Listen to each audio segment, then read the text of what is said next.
already. So still up against the wall. It is going to be 2-1 as the score for StrifeCro. He still just needs to win one of the next two to be able to punch his ticket to the grand finals. Alchemixt, has to win both in a row. He's going to start with a relatively nice hand here. I think he's going to hold on to Animal Companion. Animal Companion tracking, pretty solid. Oh, wow, going to mulligan. Oh, no, he's not. Never mind. Okay, so yeah, he's going to stick with what we thought. And obviously holding onto the Feral Spirits makes a lot of sense for StrifeCro as well. Considering holding the Defender of Argus, and that's something I don't see a lot. Now, how do you feel about holding on the Defender of Argus? For me, that seems a bit greedy, especially as a turn 1 player. Now, he gets the Squire, so it doesn't even matter because now the curve is very nice. But as a player without the coin, I feel like holding onto those 4 mana cards is kind of greedy. I don't mind holding on to the Defender of Argus here, and one of the reasons why is just because it happens to be so critical in this matchup. So landing it against a Face Hunter is it's a must. You have to do it, or they're just going to burn you out of the game. So you sacrifice some potential in your early game to develop, but it's made up for by the fact that these totems will sit there the whole game, and eventually they turn into 1/3s. So it's a little bit hard to punch through them, kind of annoying. And at this point, what he's hoping is that his opponent kind of just pans out a little bit poorly, and he's able to win it on the back of Defender of Argus. Well, it will be interesting to see how that works out for him. And he did, to be fair, also have the Wolves in hand already. Right. So it's not like he would have had a completely dire hand had he not drawn anything else good.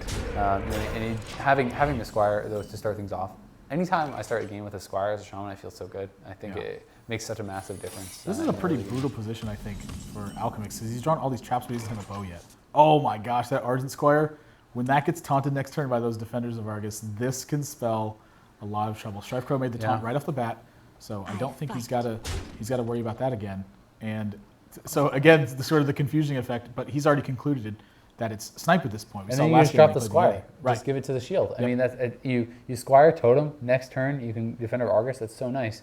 And I mean, I think he's going to take a little bit of time to come to this conclusion, but the Feral Spirit wouldn't make a lot of sense here because it would overload him. It would kind of give him a poor next turn. And especially considering the fact that he's already seen the snipe. I mean, it has to be Defender of Argus, but maybe he would rather give up the totem. This is also valid. I mean, maybe he's saying, will snipe proc off of a totem summon? Oh, actually, no, it shouldn't. It shouldn't. You're right. Right. It shouldn't do anything. Nope. Okay, there we go. So it is going to go to the Squire. That's a very nice read. I mean, pretty straightforward, and having already made that read. And yeah, my mistake. Pretty unfortunate. He's hoping, of course, Unbound Elemental comes into play, but second Argent Squire. Which would have been so nice. Yeah, very good draw here from StrifeCro. Perhaps a little bit lucky. Eaglehorn Bow, not a bad one. This is a spot where I like saving the bow because you have the explosive trap. Yeah, I almost feel like you kind of need the explosive now, but he's going to go with the bow, it looks like, and just enter, which is totally fine. Especially because I guess it kind of sets up a nicer curve next time, and you can do explosive plus the hero power. So that definitely makes a lot of sense there. And Defender of Argus coming down, now you're kind of a little bit annoyed, but at least you do have the explosive trap. But kind of the painful thing here is there is the Divine Shield, and then there's now the Argus, which isn't going to die to it either. So it's like you need 2 sources of 1 damage to be able to actually clear the board. And Argus is just so annoying for that. I mean, it's the same thing with the Sunmark Cleric and everything. All these minions that kind of buff them up a little bit can be very tough. Now, do you think that you just Hunter's Mark the 2/3 and bow this?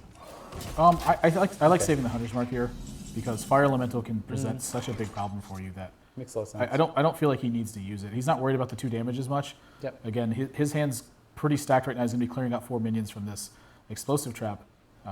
Not the worst position if you're StrifeCro, but especially with what he has in hand. Right, Alchemix needs to start pushing damage, and something like a Fire Elemental can really foil that plan. So rather than use it here to clear a 2-power minion, he's going to hold on to this and hope to just race this 2/3, frankly, and secure the game from there. Makes a lot of sense. So StrifeCro definitely thinking it through, but I think it's pretty clear what the trap is going to be. Eventually, I'm sure he's just going to attack into it. He's going to lose most of his board, but at the same time, at the end of the day, he has 2 damage from that 2/3. Now, what do you prefer here? Do you think that you should drop the Wolves plus the Totem? You could go just play in Zerdrake. You could also go Harvest Golem plus a Totem. There's a lot of different options here. So what do you expect the follow-up to be? I think Azure Drake is a pretty easy play here. Okay. You have a 2/1 in play. Well, I'm wrong. It's a pretty hard play, apparently. I don't mind this either, because these Wolves are going to absorb a lot of damage from this bow.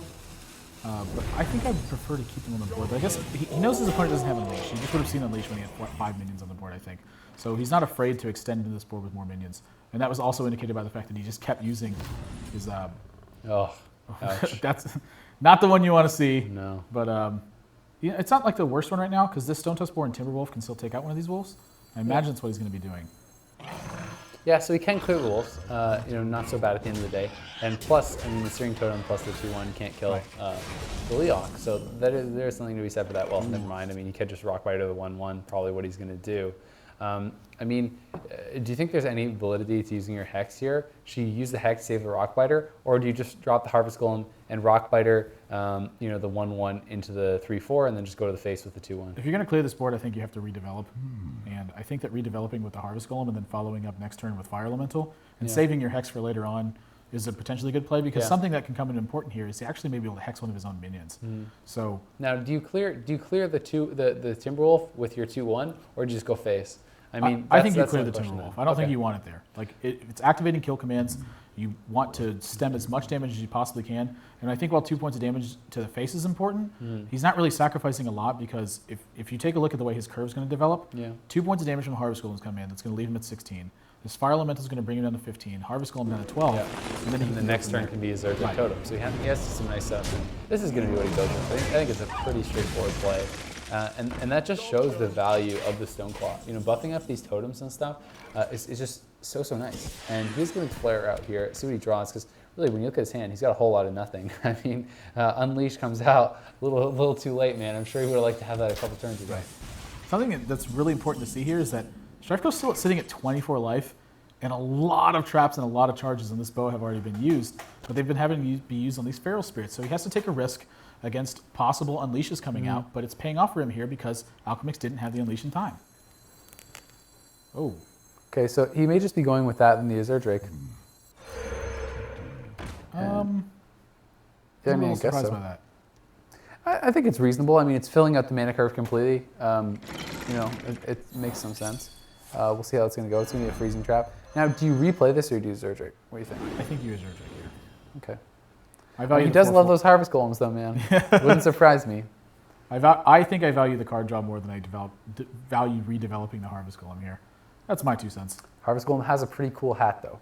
It does have a really cool hat. It is a pretty cool hat. You can't underestimate the value of the hat. Yeah. Once he's damaged, it's gone. It's caught on fire. And that's true. That is a very disappointing situation. But it is going to be the Azure Drake. The hat, not enough to sway him to play that card this time. He gets another Eagle Horn Bow, but he doesn't even need it. He still has the Misdirect. He's going to have 3 charges here. He's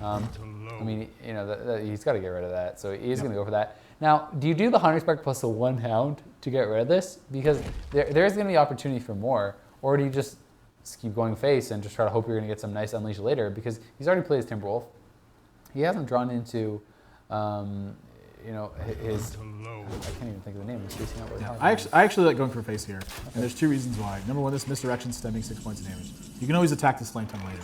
And oh my gosh, that could spell disaster for Alchemixt, because now this Flame Tongue Totem can activate that trap, and he's relying on this 6 points of damage from this Azure Drake, possibly going to his face to do it, but now it's like, there's no chance that's going to happen.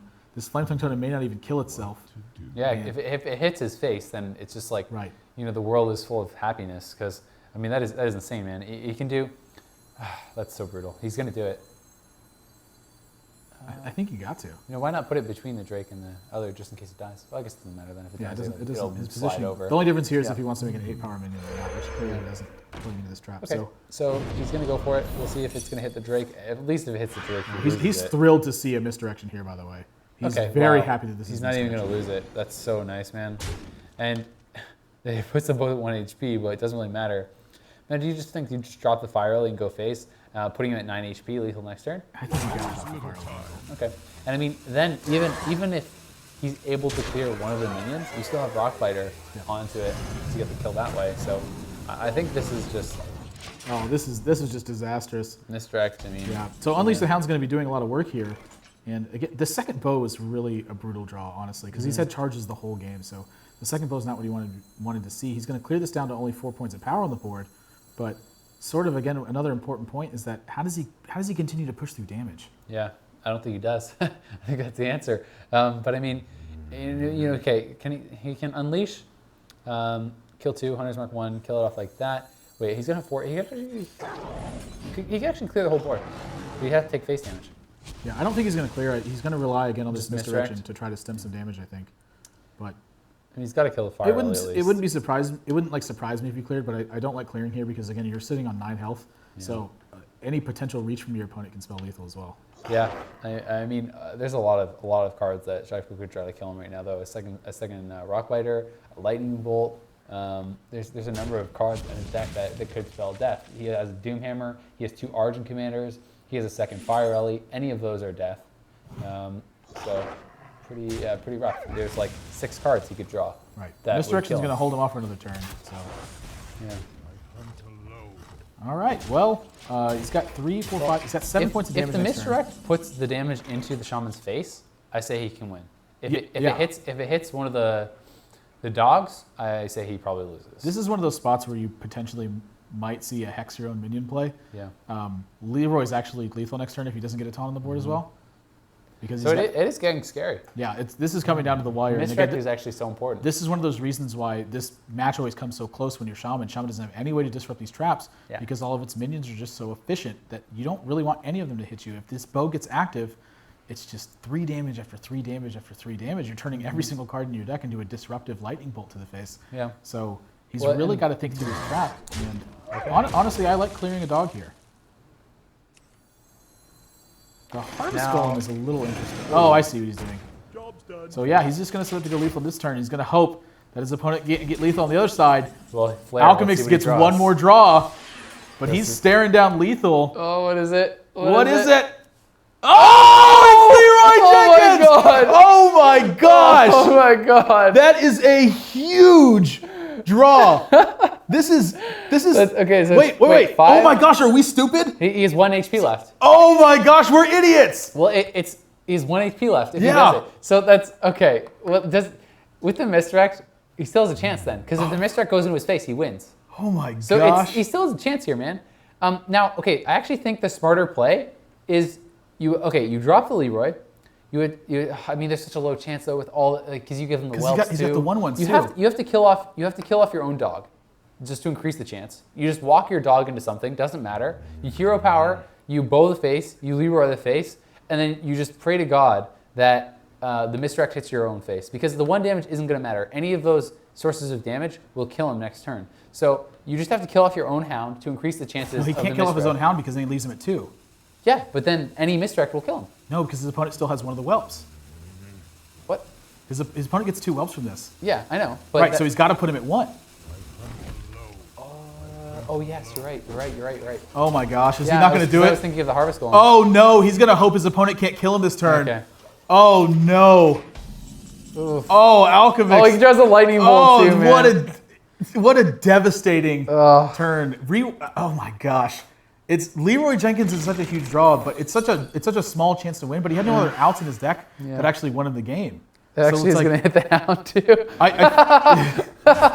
That's just insult to injury at this point. I feel so brutal because the Leroy Jenkins gave him like, let's see, what was it? 1, 2, there's 5. There's going to be 6 targets on the board. It's a 1 in 6 chance. There's going to be 7 targets on the board because there's also the Leroy Jenkins on the table. But he has a 1 in 8 chance to win the game if he just puts his opponent at 1. And then he can make a totem, put it to a 1 in 9 chance. But a 1 in 9 chance is better than a 0